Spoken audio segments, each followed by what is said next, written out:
an haine sin cinnte tá a méid sin gaiad scolanna nua agus gachard tá sé dochreidte an sims a gaige an sppraga tá ag daine chun iirecht a dhéanamh í a labhart agus ceapan ghfuil todhchaí deas ann an gaige im Lá Cliath.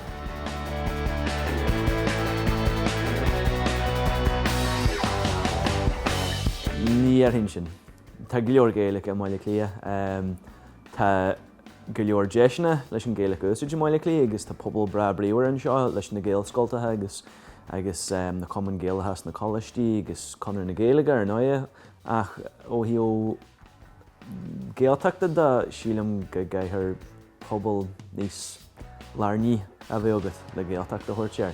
Tá Gaeltacht an gcídóir, tá Gaeltacht ar an cathrú rua, tá Gaeltacht ar na Helainn ach ní mar rácinn se fí Baile Cliath.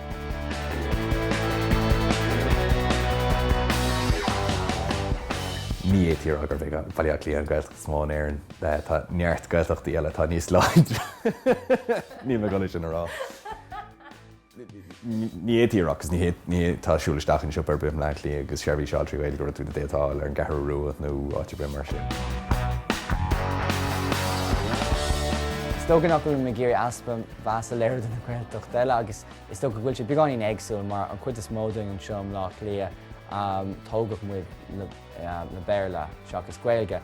Ach é sin ráta go starú le brenn siar fiú ar abheoch an na Gaeilge. I mean tá gach 6 duine leir Gaeilge am Lá Cliath agus is sto go héobh na éhreacha de tá níos mó daoine le Gaeilge am Lá Cliath. Ní muid lunathe ná bháin tá muid scapa amach ón na chéile so dechar bhád a rá gur Gaeltacht tá ann. Ba athraíteach ar an scéal agus daoine ag b'éidir i rá well carcolóir caiimmuid tuiscint bheith going go bhfuil Lá Cliath beagnach mar lár ionad na Gaeilge.